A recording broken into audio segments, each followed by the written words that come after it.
So Resident Evil Death Island has officially hit DVD and Blu Ray today in North America, and in today's video I will be doing a full spoiler review. If you haven't watched it yet and don't want to get spoiled, I suggest you checking out my non-spoiler review in the pinned comment or link in the description, if you want to avoid them of course, but if you don't care then stick by since I will be going full detail into most of the scenes in this movie.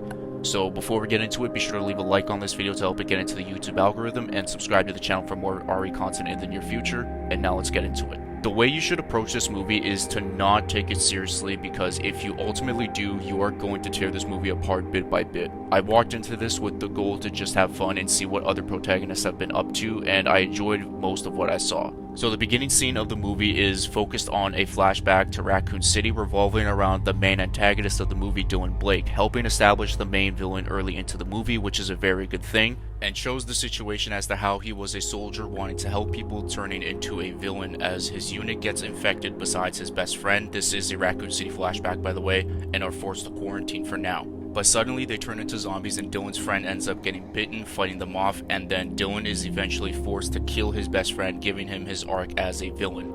Another thing that they also ended up doing was establishing Maria Gomez as a villain as well, which was very quick and to the point, as her role in the movie is her being out for revenge against Leon after her father was murdered by them in RE Vendetta. And in case anyone is unaware, Resident Evil Death Island is a sequel to Resident Evil Vendetta, which is as to why Chris, Leon, and Rebecca are mostly in this movie, and that is also why their voice actor roles were reprised by Matthew Mercer, Kevin Dorman, and Aaron Cahill. The next scene is Jill's official returning scene, which, in case anyone is wondering, Jill rushed into a house while Chris wanted her to wait for backup. I understand where Jill is coming from after what happened in that house, because I personally wouldn't wait for backup, because there is a life that you could save, and if you possibly end up waiting for that backup, that life is most likely wasted and turns into a zombie. Now on to the shooting range scene where Chris and Jill reflect on their trauma, like Chris mentioning Piers in the events of RE6 and Jill with RE5 and Wesker, and I both understand where they are coming from here, but again, I want to talk about Jill's trauma more because I think people are forgetting as to how deep it really was. This was 3 years worth of trauma and mind control from Wesker. She feels sorry for herself and she wants to make things right. She was put in cryogenic sleep or whatever it was, then gets controlled by the P-30 device, and in the opening scene of RE5, she is killing an innocent man and infecting him with Ouroboros. While she is aware of what she is doing, but she can't control it. Working your entire life to save people, and now you are under control by a device specifically made for you by the guy who wants to destroy the world, which is making you become a killing machine that you can't do anything about. And even when Chris finally saw Jill and when she was starting to resist, Wesker literally says, "Remarkable, still able to resist at such an advanced stage." Showcases on how deep it was as she was trying to kill Chris, Sheva, and innocent people. You're not going to be the same after that, and you want to make things right after what Wesker did.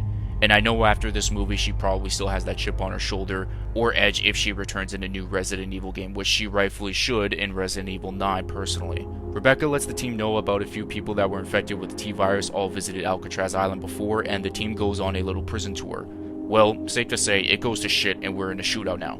The shootout was really fun. It was high-paced action, badass fight scenes with Chris, Jill, and Claire. They all get really good moments there. Claire is actually finally holding a gun, unlike Infinite Darkness, so it was pretty fun to see. So during the Leon opening scene, Dr. Antonio Taylor was kidnapped as Leon was trying to get him out of custody, but Maria stopped him because Dylan wanted Taylor to use the bio-drones and control them to infect innocent people. By the way, these bio-drones aren't necessarily invisible, they're just really hard to see with the naked eye, and it showcases later on in the movie. It chooses who it wants to infect, as they infected everyone but the main protagonist at the island. Jill is off on her own in an underground tunnel while Chris and Claire meet Taylor after the shootout. Leon and Jill met together for the first time, which was a very long-awaited duo and was practically history in the making. And I honestly had fun with these two teaming up, and I would love to see them together as a duo in a future RE game or something like that. Later on, Chris and Claire fight off some more zombies, and afterwards, Claire gets infected with the T-virus, as Chris does later on. And it's funny because we were always making jokes about how Chris was the only one that wasn't infected with a virus or a plaga out of the main four, and now he officially is. One thing I honestly didn't really like about this movie, but it kind of was like a whatever thing with me, was that Antonio Taylor's character wasn't really fleshed out too well. He was kind of used as a tool for Dylan Blake and Maria for the biodrones and whatnot, and it was pretty much like that all the way until his death after Dylan shot and killed him. As Leon and Jill end up meeting Chris and Claire in jail cells, Leon himself gets infected with the T-virus, but everyone was except for Jill, because Dylan wanted Jill to see how he was in the Raccoon City flashback where he was forced to kill his best friend. But I really am wondering now is Capcom going to use this as a way for the main protagonist to just not age at all? Because if that's really the case, I think that would be one of the biggest and most lame excuses that you could possibly come up with. I understand about Jill with the T-virus infection in RE3, or whatever was going on with RE5, Sherry with the G-virus in RE2 original or the remake, and her aging was slowed down in RE6. But if you're going to do this with everyone, I honestly think that's kind of lame, to be completely honest with you. Also, a little quick side note is that I loved how Dylan mentioned about Chris and his teammates dying every single mission under his command. It wasn't necessarily every single mission though, but they were more, I'd say, fleshed out in RE6 and RE Vendetta. I think it was really funny that someone in the RE universe actually finally acknowledged that besides the RE community. You know, it was a pretty good laugh. Even though Leon is infected, he improvises and throws a flashbang in order to get Jill out of there, and as Rebecca is going underground as well. I know we were all complaining about her being a complete damsel in distress in RE Vendetta.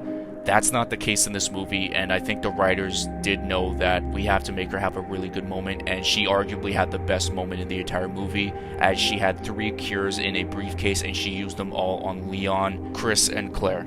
A few scenes later, Leon and Maria finally fight, as the first half was Leon getting his ass kicked and getting choked out, but turned it around and ended up killing Maria with a Jean-Claude Van Damme type of spin kick, as she was impaled by a sharp object and fell to her death. Maria was really hell-bent on getting revenge for her father and wanted to kill Leon and or possibly Chris. I understand that many of you guys wanted to see Jill versus Maria, which would be a sight to see, especially if you're a horny-ass freak. But for Maria's story mostly, it makes perfect sense for her to fight Leon. Also, shout out to Leon for the badass one-liner after killing her. That was pretty cool. You'll have to watch to find out what it is. Dylan ends up committing suicide and injects himself with the T-virus into his brain and morphed himself with a shark-like BOW for the final boss fight in the movie. Everyone had their moment in that fight, from Jill with a ray gun, Rebecca and Claire shooting RPGs or controlling the bio drones and other things, Leon driving. That's literally never a good thing at all. I'm surprised that Chris is even alive, even though there was like no protection for him at all, and with Chris bringing the guns out and the RPGs. One of the few complaints that I had about this movie was that it went by extremely fast. The pacing was really quick, and it felt a lot shorter than a 90-minute runtime, and I kind of do wish that the movie was a little bit longer. Also, Hunnigan is in this movie, but it's just her voice. There was no model or anything like that. I really would have liked to see her, to see how she's doing and whatnot, but you know, maybe something might change if Leon is in another RE game, whether if it's RE9, RE10, or Revelations 3, or a new spin-off series, whatever the case may be. Now, with 2015 to now 2023, there is an 8 to 9 year gap within the RE timeline, except for Chris Redfield, because we know what he was up to within those events with RE7 and RE8, and also with the creation of Blue Umbrella. But for Jill, Leon, and Claire, and even I'll say Ada and Rebecca, there is absolutely nothing. We don't know what those 8 years ended up happening with. We don't know if Leon finally got his vacation. We don't know if Jill was working on other missions. Rebecca, Claire, like, we just know nothing at all within this 8-year time span.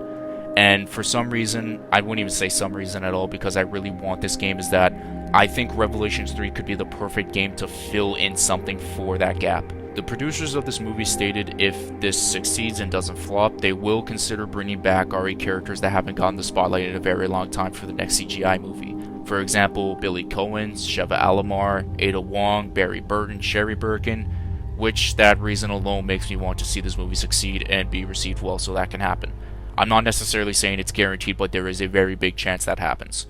But overall, for my final conclusion, this is a very dumb, silly, guilty pleasure movie that you can enjoy without taking very seriously. Because if you do, again, you're gonna rip this shit apart, without a doubt. It's fun to see all the main protagonists team up and take bioterrorism down, and I hope to see this in a future game, and hopefully that does end up teasing something in the near future for RE9 or Revelations 3.